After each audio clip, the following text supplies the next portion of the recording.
Rim defence academy की अनुभवी team के साथ अपनी तैयारी को बेहतर बनाने के लिए अभी डाउनलोड करें प्ले स्टोर से रिम डिफेंस एकेडमी ऐप। नमस्कार, तो आज अपन बात करेंगे राजस्थान पुलिस सब इंस्पेक्टर नई वैकेंसी की तैयारी करने वाले बच्चों के लिए। और इसके अंदर मैंने आज एक बहुत ही इंपॉर्टेंट टॉपिक आपके लिए लिया है और वो है पुस्तकों का चुनाव। तो कैसे आपको पुस्तकों का चुनाव करना है, कौन कौन सी पुस्तकें हैं जो पढ़ने में आसान होती हैं, जो सफल लोग पढ़ते हैं, उन पुस्तकों का हमें चुनाव करना है। तो सबसे पहले मैंने इसके दो पार्ट बनाए हैं। ये जो मैटर होगा ये उन बच्चों के लिए होगा जो बच्चे शुरुआत अभी कर रहे हैं, जिनकी स्टार्टिंग है, सेकेंड ईयर में है, फाइनल में है, पहली बार कंपटीशन की तैयारी शुरू कर रहे हैं। तो उनको कहां से शुरुआत करना चाहिए वो बुक्स मैंने अलग रख दी है। इसके अलावा वो बुक्स मैंने अलग रख दी है जो उन बच्चों के लिए है जो एक बार तैयारी कहीं कर चुके हैं, चाहे कोचिंग कर चुके हैं, चाहे वो ऑनलाइन पढ़ चुके हैं, चाहे वो बुक्स से पढ़ चुके हैं।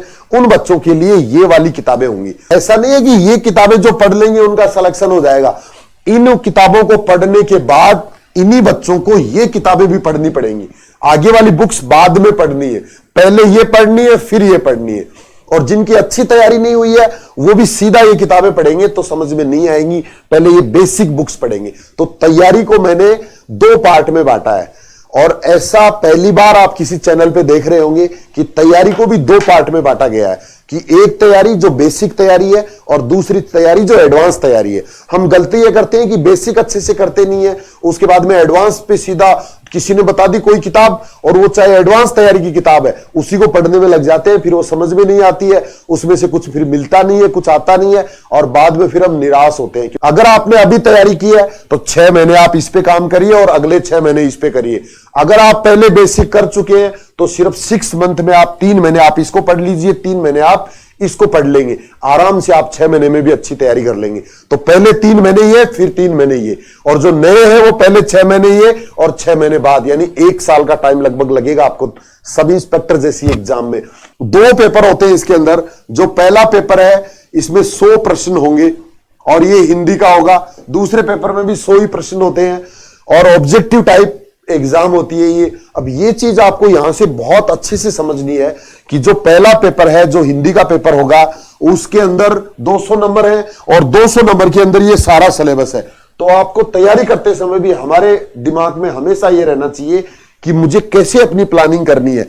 और जो मेरिट का डिसाइड करता है ना, मेरिट जो बनती है, फाइनल जो बच्चे सेलेक्ट होते हैं वो इस पहले पेपर की वजह से ही बनते हैं। इसी के अंदर स्कोर बहुत अच्छा जा सकता है। ये दूसरे वाला जो पेपर है इसमें तो एवरेज नंबर होते हैं सबके। तो इसकी बजाय ये वाला पार्ट है ना, ये बहुत इंपॉर्टेंट है, हिंदी वाला पार्ट। इसमें लिमिटेड सिलेबस है, एक टॉपिक तैयार करोगे तो 5-6 क्वेश्चन सही हो जाएंगे। यहां आप एक पूरा किताब तैयार करोगे तो भी 5-6 क्वेश्चन सही नहीं होंगे। तो ये चीज आपके दिमाग में रहनी चाहिए तैयारी करते समय, बुक्स का सिलेक्शन करते समय और हमेशा पढ़ते समय। और इसके अंदर शुरुआत करने के लिए आपको एनसीईआरटी की हिंदी व्याकरण आती है कक्षा 9 से 12। ये आपके लिए बेस्ट रहेगी स्टार्टिंग करने वाले बच्चों के लिए। साथ ही मैं आपको एडवांस वाली बुक्स भी साथ ही समझा देता हूं। अगर आप एडवांस तैयारी कर रहे हो तो डॉक्टर राघव प्रकाश की हिंदी व्याकरण आती है, वो आप ले सकते हो। इसकी जगह अगर आपके पास दूसरी कोई पहले से है, जैसे मानस पब्लिकेशन की एक अच्छी हिंदी किताब आती है वो आपके पास है, या और भी किसी राइटर की अच्छी हिंदी की किताब अगर आपको दूसरे किसी ने बता रखी है ना, आपने ले रखी है, तो वो बेस्ट है। ऐसा नहीं कि मैंने बता दिया तो फिर उसको चेंज करो फटाफट, वो हटाओ और ये लाओ, ऐसा नहीं है। सभी किताब आराम से पूरा सिलेबस कवर करती है, लिखने वाला बहुत मेहनत करता है तब जाके वो किताब तैयार होती है। तो उसमें गलतियां, हिंदी ऐसा विषय है जिसमें कोई पारंगत नहीं है, कोई इसका रूल नहीं बना हुआ है, तो इसके अंदर कोई ना कोई गलतियां हर किताब में थोड़ी बहुत हो सकती है। तो उनसे आपको डरना नहीं है, उन गलतियों पे भी हम काम करेंगे। जब हम बार बार टेस्ट सीरीज हल करेंगे, जब हम बार बार टेस्ट देंगे तो वो गलतियां आराम से ठीक हो जाएंगी, चिंता करने की जरूरत नहीं है। हमें पता चलने लगेगा कि कौन सी किताब के अंदर कौन से एग्जाम्पल में गलती है, वो गलतियों को हम अपने आप ठीक कर लेंगे। और 1-2 गलती की वजह से सिलेक्शन नहीं रुकता है, ये भी आप ज्यादा चिंता मत करो। गलतियों के लिए ज्यादा वो बच्चे रोते रहते हैं जो खुद ज्यादा पढ़ाई नहीं करते हैं। गलतियां आपको, अगर आपको नियम समझ में आ जाएगा तो गलती आप खुद पहचानने लग जाओगे, खुद को पता चल जाएगा किस किताब के अंदर क्या गलती है, क्योंकि आपको पहले नियम पहचानने हैं। और साथ में हिंदी के अंदर एक बीमारी और होती है, उसको बोलते हैं अपवाद।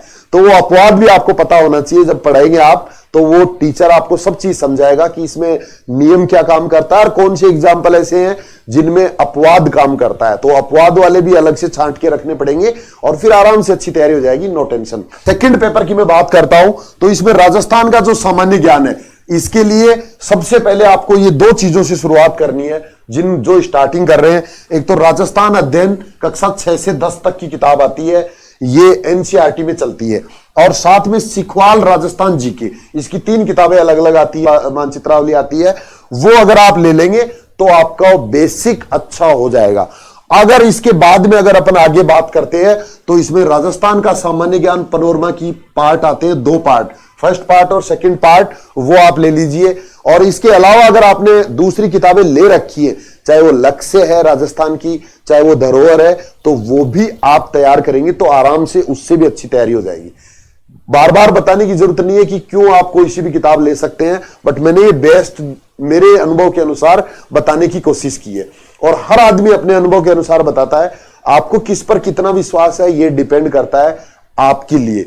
और कई बार अच्छी किताब वाले भी तैयारी नहीं कर पाते हैं, और कई बार जिनके पास बिल्कुल मतलब ये मानते हैं ना जिसको कि ये किताब किसी काम की नहीं है, उससे भी बच्चे आराम से पास हो सकते हैं। बहुत बड़ा रोल नहीं है इसमें बुक्स का, मेन रोल है आपके मोटिवेशन का, आपको एक पॉजिटिव एनर्जी का, अपनी ताकत पहचानने का और एक सही दिशा में मेहनत करने का ही में रोल होता है। भारत का इतिहास पढ़ने के लिए एनसीईआरटी की जो बुक्स आती हैं 11वीं और 12वीं की, इसके अलावा आपको भारत का इतिहास हो, चाहे भारत का भूगोल हो, चाहे भारत का संविधान हो, चाहे भारत की अर्थव्यवस्था हो, उसके लिए लूसेंट वाली बुक जरूर पढ़नी है।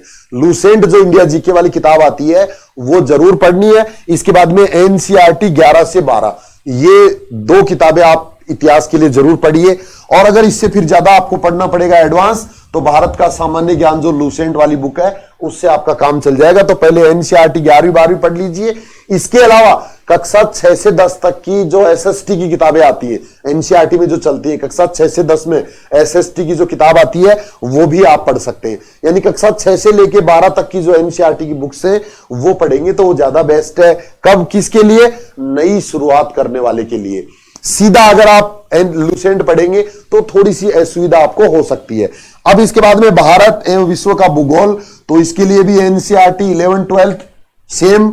और अगर एडवांस में हम बात करें तो महेश वर्णवाल की एक किताब आती है, वो आप ले सकते हैं भारत और विश्व के भूगोल के लिए। इसके बाद में भारत का संविधान, तो भारत का संविधान के लिए भारत का सामान्य ज्ञान जो लूसेंट वाली किताब है वो पर्याप्त है बेसिक तैयारी के लिए। बहुत अच्छे से दिया हुआ है लूसेंट के अंदर भारत का संविधान, वो बेसिक है ओनली, वो आप तैयार कर लीजिए। और एडवांस के लिए परीक्षा वाणी की किताब आती है संविधान के लिए, वो आप पढ़ सकते हो एडवांस तैयारी करने के लिए। इसके बाद अर्थव्यवस्था जो इंडिया की है और जो राजस्थान की है अर्थव्यवस्था, इसके लिए भी आपको एनसीईआरटी 11th और 12th और लूसेंट वाली किताब 11th-12th की जो एनसीईआरटी वाली किताब है वो आप पढ़ सकते हो अर्थव्यवस्था के लिए। लूसेंट वाली बुक में जो अर्थव्यवस्था दी है वो आप पढ़िए बेसिक। और फिर एडवांस के अंदर हम क्या पढ़ेंगे? आर्थिक समीक्षा आपको जरूर पढ़नी चाहिए, बजट के बारे में आपको जरूर पढ़ना चाहिए, राजस्थान का चाहे भारत का। इसके बाद में नेक्स्ट देखते हैं अपन विज्ञान एवं तकनीकी। तो विज्ञान एवं तकनीकी के लिए एनसीईआरटी आपको कक्षा 6 से 10 तक, कक्षा 6 से 10 तक की एनसीईआरटी साइंस के लिए बेसिक मजबूत करने के लिए।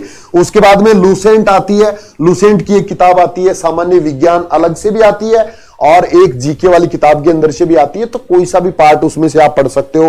और अगर एडवांस की मैं बात करूं तो स्पेक्ट्रम की जो साइंस आती है, साइंस एवं टेक्नोलॉजी, वो बुक आप ले सकते हैं एडवांस तैयारी करने के लिए।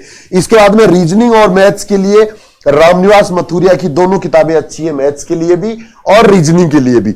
अगर बात करूं मैं एडवांस के लिए तो उस समय आप आरएस अग्रवाल भी ले सकते हैं, ये मैथ्स के लिए और एडवांस अगर आपको तैयारी करनी है। तो करंट अफेयर्स के अंदर स्टार्टिंग के अंदर आप राजस्थान और अंतरराष्ट्रीय जो क्रोनोलॉजी आती है वो आप पढ़ना शुरू कर दीजिए अभी से। इसके अलावा न्यूज़पेपर भी नियमित रूप से पढ़िए। इसके बाद मूमल आती है, एक सूजस आती है, ये भी आप पढ़ सकते हो करंट के लिए। आज के लिए इतना ही। जय हिंद, थैंक यू, धन्यवाद। रिम डिफेंस एकेडमी की अनुभवी टीम के साथ अपनी तैयारी को बेहतर बनाने के लिए अभी डाउनलोड करें प्ले स्टोर से रिम डिफेंस एकेडमी ऐप।